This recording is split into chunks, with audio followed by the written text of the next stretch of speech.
Hello friends, welcome to my channel scorpions English. दोस्तों, आज हम पढ़ेंगे बिहार बोर्ड की क्लास 12th की पोएट्री सेक्शन की चैप्टर नंबर 5 एन एपिटाफ, जिसका मतलब होता है समाधि लेख। पोएट हैं इसके वाल्टर डे ला मेयर। दोस्तों, ये एक ब्रिटिश पोएट थे और इस पोएम की थीम है दोस्तों death and effect of time. ये एक तरह की मेमोयर पोएट है दोस्तों, 8 लाइन्स की मेमोयर पोएट है। मतलब कि कहीं ना कहीं पोएट ने इसको अपने प्रीवियस लाइफ से याद करके लिखा हुआ है। दोस्तों, वाल्टर डे ला मेयर का बर्थ 1873 में एंड इनकी डेथ 1956 में हुई थी।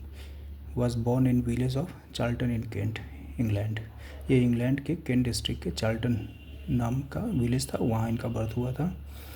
ही lost his father at the age of 4। 4 साल की उम्र में ही इनके पिताजी का देहांत हो गया। Had to move with his family to London. तो उसके बाद इन लोगों को लंदन जाना पड़ा। He is known for his sensitive concern with the world of children. ये जाने जाते हैं दोस्तों बच्चों की दुनिया के लिए। इनका बड़ा ही सेंसिटिव कंसर्न, संवेदनशील इनकी चिंता रहती थी। इनकी पोएट्री में आपको बच्चों से रिलेटेड कुछ ना कुछ आपको सेंसिटिव कंसर्न दिखाई देगा। And the world of the super natural, और कहीं ना कहीं कुछ दैवी, जो भी सुपर नेचुरल पावर होती है, दैवी शक्ति होती है, उसकी दुनिया के बारे में ज़रूर कुछ ना कुछ सेंसिटिव आपको कुछ ना कुछ रिलेटेड मैटर दिखाई देगा दोस्तों। मतलब कहीं ना कहीं ये बच्चों से रिलेटेड और सुपर नेचुरल पावर से रिलेटेड पोएट्री लिखा करते थे।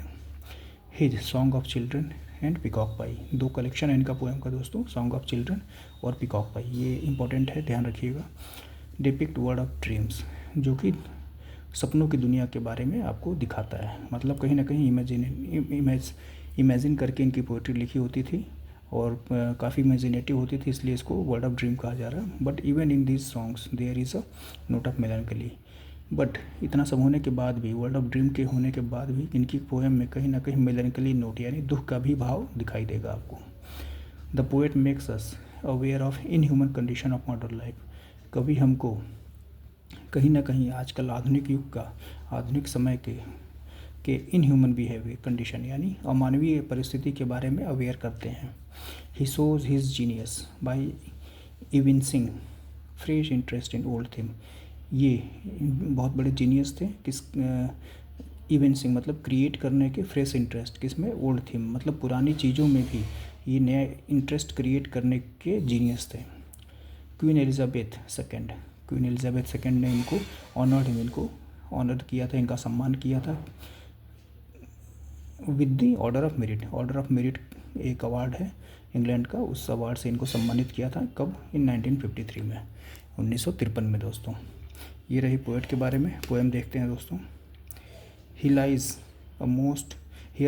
A most beautiful lady. कह रहे हैं कि यहाँ पे दुनिया की सबसे, देखिए मोस्ट का यूज़ हुआ, सुपरलेटिव डिग्री है, तो दुनिया की सबसे खूबसूरत महिला क्या है, लेडी क्या है, लेटी हुई है।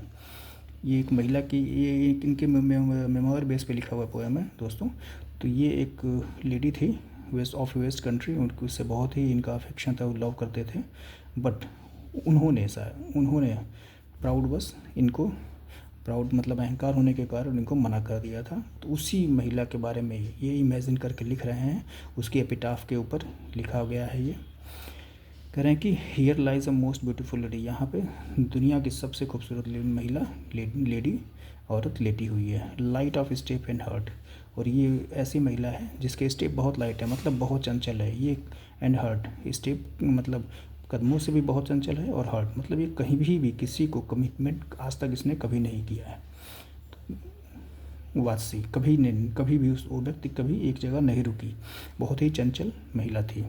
आई think she was the most beautiful lady. कह रहे हैं कि मुझे लगता है कि यह मोस्ट ब्यूटीफुल लेडी है, वर्ल्ड की सबसे खूबसूरत महिला है।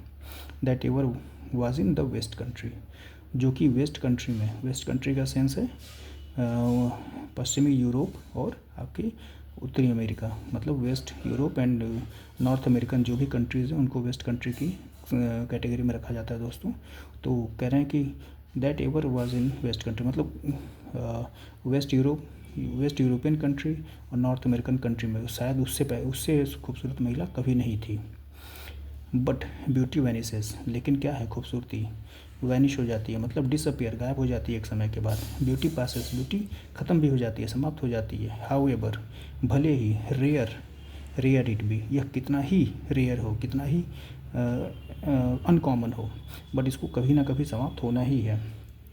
एंड व्हेन आई क्रम्बल, करें कि और जब मैं क्रम्बल हो जाऊँगा, मतलब मैं मर जाऊँगा, हु विल रिमेंबर, तो तुम आपको कौन रिमेंबर करेगा, कौन याद करेगा। This lady of the west country, इस वेस्ट कंट्री यानी west European and North American country की महिला को कौन याद करेगा। दोस्तों ये पोएम जो है ना, आपको ये बताती है कि टाइम अफेक्ट्स एवरीथिंग, मतलब समय जो है हर चीज़ को अफेक्ट करता है, but nothing affect the time, मतलब आप समय को कोई अफेक्ट नहीं कर सकता, टाइम को कोई नहीं रोक सकता। जिस समय अपने हिसाब से चलता रहता है, ठीक है, समय के आगे, समय से बड़ा कोई नहीं है। समय, time is the most powerful, हाँ, समय सबसे बड़ा बलवान है। सो दोस्तों, पोएम कैसी लगी ज़रूर बताइएगा। प्लीज़ चैनल को सब्सक्राइब कर लीजिए, वीडियो को लाइक कर दीजिएगा और अपने ओपिनियन हमको कमेंट में ज़रूर बताइएगा। Thank you very much.